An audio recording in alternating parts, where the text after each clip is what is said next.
Welcome to you, our newest Seawolves. I'm Rick Gatto, the Vice President for Student Affairs, and I'm so glad that you have joined our Stony Brook community and are here with us this evening for our Convocation.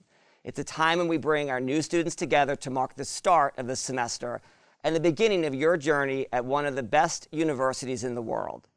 Let this be your time to grow, to shine, and to find and pursue your passion. We're here to ensure your success in achieving your goals, so take the initiative, join a club or organization, and never hesitate to reach out for help. It is now my pleasure and honor to introduce the president of Stony Brook University, Dr. Maury McGinnis. Dr. McGinnis is the 6th president of Stony Brook University. She most recently served as the executive vice president and provost of the University of Texas at Austin. A renowned cultural historian and author, Dr. McGinnis's academic scholarship has focused on race, slavery, and power in the American South. Dr. McGinnis received her bachelor's degree in art history from the University of Virginia and received her master's degree and PhD in art history from Yale. Please join me in welcoming the president of Stony Brook University, Dr. Maury McGinnis. Thank you, Rick. And students, I'd like to start by saying congratulations on beginning your first semester at Stony Brook University. The last year has been one of the most uniquely challenging times in contemporary memory. All of us, myself included, had to adapt to a new way of being, adjust our plans, and learn to live, grow, and stay accountable in a time of great isolation and unpredictability. But we also learned quite a lot, both as a school and as a nation. Wherever you were when COVID-19 descended on the world, and however you spent the last year, working, learning, helping, advocating for change, fighting for justice, and even grieving, know that at Stony Brook, we are grateful and proud to have you in the Seawolf community. To get to know your individual stories and learn together how we can build a greater, kinder world. This semester's Convocation in particular marks an undeniably exciting kind of beginning. It's 2021. You have persevered through a year that was almost mythic in its amount of trials and tribulations. You have quickly learned how to sacrifice for the collective good and how to stay accountable for the well-being of others. And now you're here, about to start your education at Stony Brook, on the way to getting a degree that unites you with some of the most thoughtful innovators in the world. And while this convocation marks an exciting beginning for the community, it also signifies each and every one of you doing something for yourselves. As individuals, you will grow, change, learn, and stay true to your passions. You will even push beyond the limits of your own potential and develop into the unique scholars, thinkers, researchers, and academics that you are. Stony Brook is committed to supporting you in this goal.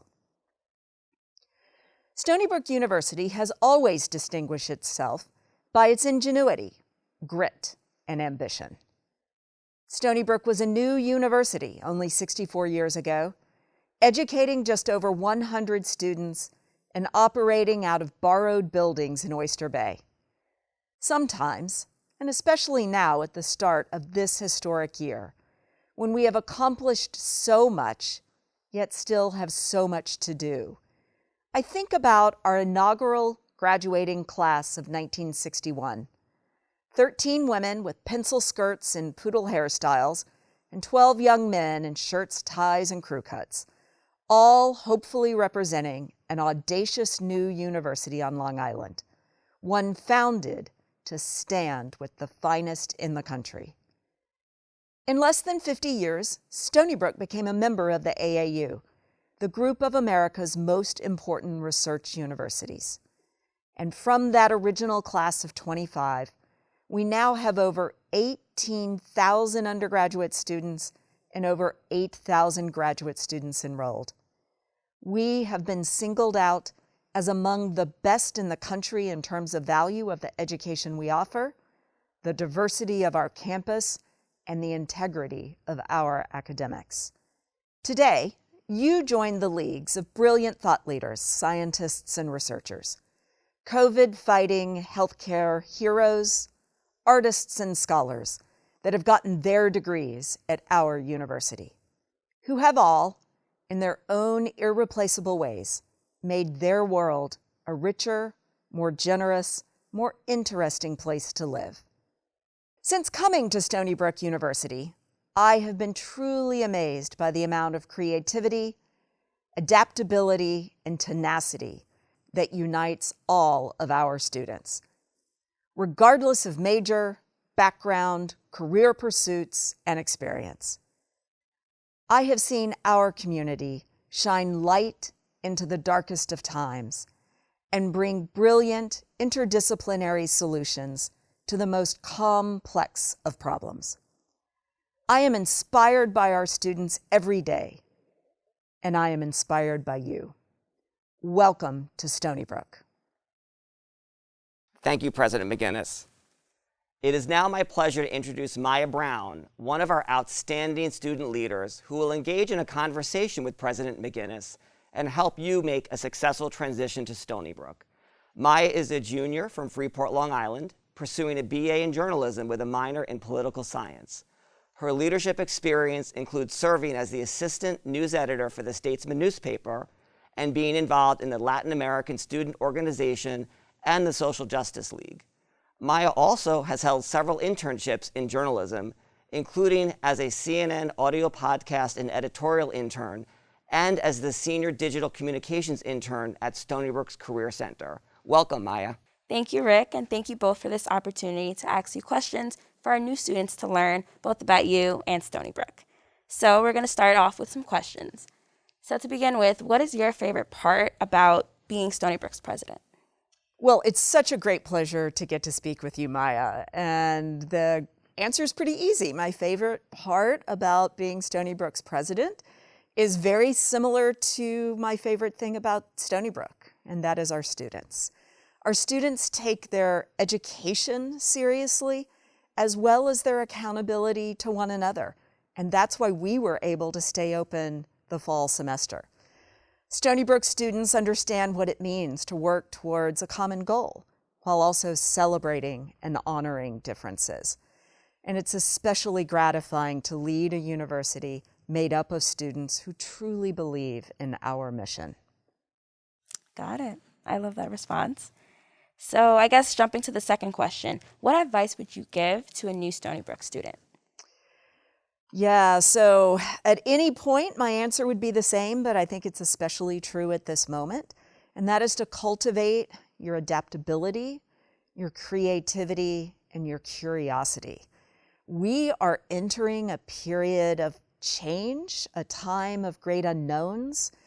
It's really an opportunity where those who remain open-minded and curious, who can carve out a place in the world that might not have been apparent before, those are going to be the students who are truly successful. Very different times, but I went to college thinking I knew exactly what I wanted to be, and that was to be a medical doctor. But, partway along the way, I fell in love with a different area of study and decided to pursue my passions, ultimately getting a PhD so that I could become an art and cultural historian. And I'm really pleased that I took that leap and was willing to try this new pathway. And it certainly has been certainly the right choice for me. And so all students, whatever stage of life they're at, should listen to their gut, think about what their passions are, do the unexpected, pursue those passions, and allow their minds to change and be open to new opportunities. Right, I love that. I think passion really keeps you going, it gets you up in the morning. So I think that's very important. All right, what are some of Stony Brook's best traditions? I know there's a bunch, but. Yeah, it's certainly been a different year given the pandemic and our need to be physically distant from one another. Many of our regular traditions we haven't been able to pursue, or at least not in the same ways. And in this way, I can certainly relate to new students. I started my tenure right before the fall semester began, and it's certainly been disappointing not to be able to get together and be together in the ways that we're used to being able to do. But there's certainly been moments that have demonstrated Stony Brook's spirit. So for example, in the fall, we were able to continue our celebration of Hispanic Heritage Month. We've been doing this for more than 30 years, and even though we weren't going to be able to be together, our students rallied together to figure out how we could do this online, to celebrate virtually. And because of that, we were able to keep this tradition going in its 31st year. Additionally, this winter, Stony Brook University chapter of the National Academy of Inventors had its annual meeting and induction ceremony virtually. But as the flagship of the SUNY Research Foundation, having most of the patents held by SUNY Research Foundation, there is so much exciting innovation coming out of Stony Brook University, and we were able to celebrate that again virtually. And finally, I want to be sure to mention our annual Light the Brook ceremony, which we did do in person just at the start of winter break, outdoors. Really chilly night, but it was so great to see everybody together, drinking hot chocolate, playing with their dogs, talking to one another outdoors, and celebrating our community and our togetherness.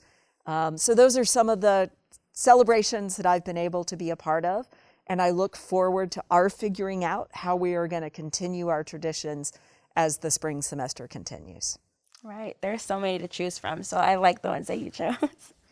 So moving on, Stony Brook has been nationally recognized for the socioeconomic mobility of its students. So can you kind of explain and talk more about this? Sure, really glad to do so, because that's actually one of the things that drew me to Stony Brook University.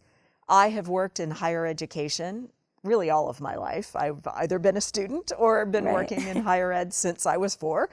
And I've spent my whole career at large public research institutions. And really, much of what we do is to figure out how we continue the American dream. That is the idea that we give our students the opportunity to advance economically, to advance in their careers, many times breaking generational patterns of poverty or inequality. And that's really the purpose of American higher education, to give our talented students an opportunity to grow and thrive and pursue great lives and great careers. And I am so proud of the ways that this is such a core value at Stony Brook University. We are known both for our rigorous academics, but also the way that we prepare our students for their futures. Right. Now kind of shifting gears a bit, so as we are in the midst of a pandemic, what is Stony Brook doing to keep students safe due of COVID? There is so much, and we proved in the fall that we have great guidelines and procedures in place to keep our community safe and healthy. So to start with, all of our students are expected to return to campus with evidence of a negative PCR test. Those who are coming from far away are asked to quarantine, and we'll help them through that process on campus. Once students are on campus, they're required to get a COVID test twice a week. And we make that very easy. We have testing sites on campus, and you can just walk up and get your tests, and we'll let students know more about that procedure. Commuter students will also be getting a COVID-19 test once a week. We have 3 locations on campus. We have one on West Campus, on East Campus, but also at Stony Brook, Southampton. Once our students are on campus, they also have to fill out a daily health screening, and we require that everybody follow safety protocols: mask wearing, hand washing, and staying physically distant from one another. And we've proven that if we do all of that, we can keep our campus community safe and healthy. For sure. So one student says that they have a lot of remote classes this semester and they're kind of concerned about doing well. So do you have any tips for students? Yeah, that's such a great and important question at this moment because we're all learning how to work best in this new modality of learning. We've gotten some very useful feedback from students and from faculty about how to improve engagement, and sometimes it's the small things that can make a big difference. So students in Dr. Guiteau's class made a great suggestion, and that was for the faculty members to open Zoom a few minutes early and leave it open a few minutes later. And that sort of replicates that informal time before and after a class when students get to talk to one another and get to know one another better. We hear from our students that they're yearning for a communal learning space. And so there are other things that students can do. They can work to build remote study groups. They can create GroupMe or other sort of text threads and keep that going among students. And certainly participating in class discussions is really an important way to feel engaged in your class. It's also really important that students be proactive about their mental health. That can help you academically more than you might imagine. And everybody is under more stress given the new reality that we're having to function in than you might imagine. And so I think everybody needs to schedule some time away from the computer. It's really important that we get some break from the screens, right? Being on a screen 12 hours a day is just way too much. So you need to get your brain working in a different way. You need to think about ways that you can carve out time for yourself on a daily basis. Both Stony Brook University and New York State have a lot of mental health resources that are available to our community members. So please look for more on our Coming Back Safe and Strong website and in our newsletters. We want to make sure to connect students with any support that can help them through these tough times.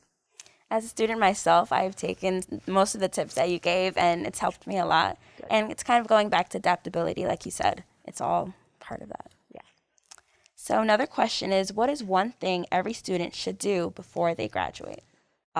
Great question. And actually, I'm going to start with one that relates to that last question. So I would suggest that every student get out and hike the Ashley Schiff Preserve frequently. Because one of the things we know that can do so much to help with one's well-being is to get out in nature. And we have beautiful haven of nature right here on our campus. And as a daily thing, I would recommend every student do that. This can be a really important year for everyone. Yes, enormously stressful with new challenges, but that can also be a time of enormous growth and reflection. A time when we can all think about what kind of world do we want to build? What kind of mark do we want to live on the earth? Our world is certainly at a crucial moment in the fight for our environment. And I think it's important that we keep in mind what we're fighting for and why. And so places like the Ashley Schiff Park Preserve offer us an opportunity both to separate from our computers, but to remind us about the beauty of the world around us and what is important. Got it. I love that quote. What mark do we want to leave on the world? I feel like that ties in perfectly with graduation as well. Yes. All right, so we have two more questions. What is your favorite thing to do when you're not at work? Well, there's not a lot of that time. But when there are a number of things I love to do. I love to read, which is perhaps not too surprising, given that that's really been my chosen profession. Mm-hmm. There are so many authors I love, but authors that I return to again and again include Kazuo Ishiguro and Toni Morrison. They've been dear to me throughout my career, and I frequently return to them. I spend a lot of time with my family. I have a college-age student and a high school-age student, and we've been having a good time getting to know our new community, Stony Brook and Long Island more broadly. We spent a lot of time while the weather was still warm, kayaking or going on hikes, exploring the beaches and the beauty of Long Island. We got a pandemic puppy His name is Angus, and so he's about 7 months old now, and he's a lot of fun. We spent the last 4 years living in Austin, Texas, although prior to that, we've always lived on the East Coast. And so it's so great to be back in a place with woods, to have 4 seasons again. Yes. Love being surrounded by water. So that's how I spend some of my time. If it weren't pandemic time, I also spend a lot of time with the arts. I love theater, I love music, I love going to museums, and I so look forward to a time when our performing arts can come back strong. I think we all do. Yes. And the last question I have for you is, what's a sea wolf? What is a sea wolf? I am a sea wolf. Love that answer. Hey, and that's great. And now you're all sea wolves too. So I wanted to thank you both for just a great conversation tonight. And I want to thank you, our newest sea wolves, for joining our convocation today. We are very excited to welcome you to our community and look forward to a successful year ahead. Enjoy the rest of your evening, and we'll see you when classes begin on February 1st. Good night.